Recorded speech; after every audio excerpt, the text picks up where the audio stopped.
Keeps trying to pressure me to do the course challenge. Like, no, this isn't a speed run. I don't want to go faster. I am not Sonic. So we've done add and subtract within 20. So next up, we're going to talk about place value.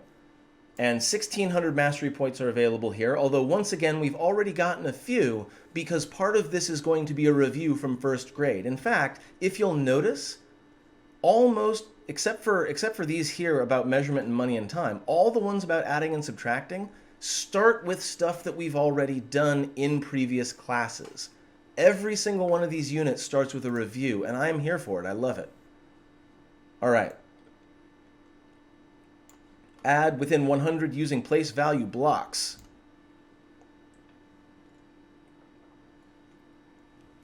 Let's find out what that means. Oh yeah, 38 plus 26. Now, we can use the blocks to say, oh yeah, okay, so there's 10, hold on, let's zoom in a bit. Each one of these is 10, right? 38 is 30 plus 8, we did that last time. 26 is 20 and 6 ones, we did that last time. So we combine the ones, 8 plus 6 is 14, and we get 1, 2, 3, 4, 5 tens. So what we have is 50 plus 14. Well, let's see, 50 plus 14 is 64.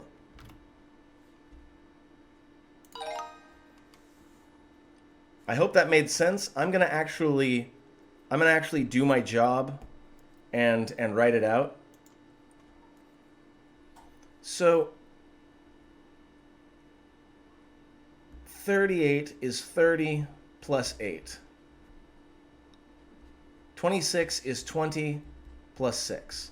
So what I did was I took the 8 and the 6, combined them to make 14, took the 30 and the 20, combined them to make 50, and that is a much easier addition problem to do. I don't even have to carry the 1, do I? I just have to recognize that the only thing I now have to add is the tens digits. 10 plus 50 is 60. 4 plus 0 is 4. So you don't even have to carry the 1 if you don't want to. You can be free. 71 plus 16, I already know that that's 87 because I am very experienced in this. Don't ever let anybody tell you you're dumb because you don't know how to do math. It's not about intelligence, it's just about experience and practice. Yes, there is such a thing as natural talent as there is for anything, but I believe that anybody can get to the highest levels of math. Absolutely anybody. Anyway, what do we got here? We have 1, 2, 3, 4, 5, 6, 7 groups of 10 and 2, 1. So that's 72 and 21, 2, 3, 4, 5. That's 72 and 25. Which I really hope equals 97. But I could see someone accidentally getting 79. It would be very easy to transpose those numbers, even if you're not dyslexic or dyscalculic. But both of those are real things again. And, you know, things that we teachers need to take into account when we're doing problems like this, which is why it's so important to be able to have questions like this, where someone might accidentally say C, and we could maybe use that to determine what support we need to give to a student. It's almost like using these quizzes as tools to aid learning rather than punishments for not doing the work fast enough. It's almost like that might be good for learning overall. I don't know. What do I know? 1, 2, 3, 4 tens and 3 tens. So that's a 40 and a 30. That's literally only this one. It couldn't possibly be any other. There is no 50 here anywhere. Both of those have a 50. Moving on.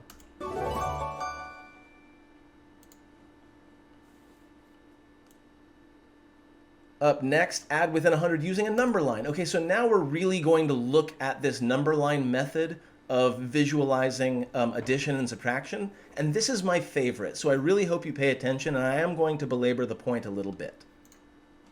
So, which of these shows 64 plus 19?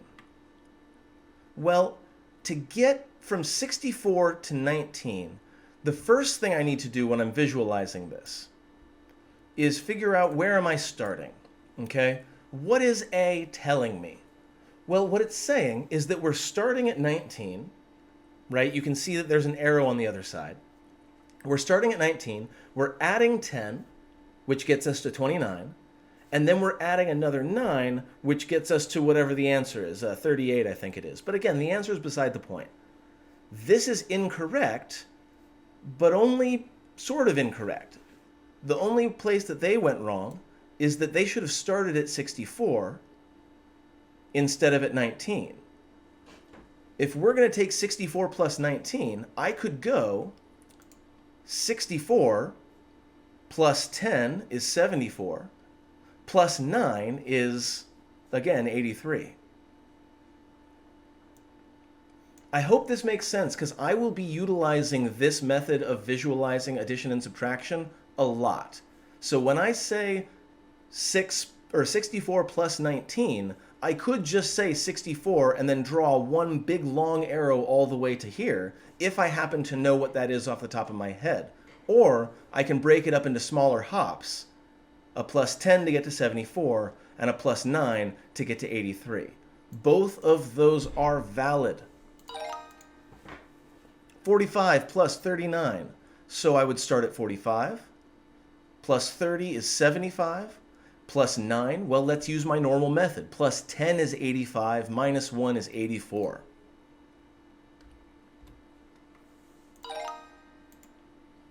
Which equation can be solved with the following number line? So let's take a look at this and see if we can tell what this is saying to us. Take a moment, and I don't normally call to action this way, but take a moment. If you're watching this on YouTube, pause the video and see if you can turn this visual into an addition problem.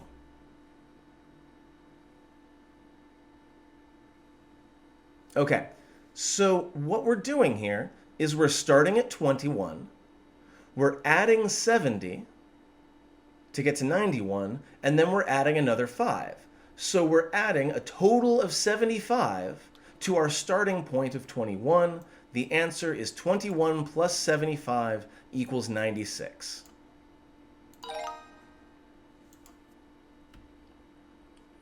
So, which one shows 61 plus 27? That would be A. It starts at 61, it jumps up 20, then it jumps up 7. You can break that up however the hell you want. Some folks would jump up 10 and then 5 and then 2. Doesn't matter so long as you jump a total of 27. And that is add within 100 using a number line. Don't forget it, it's coming back.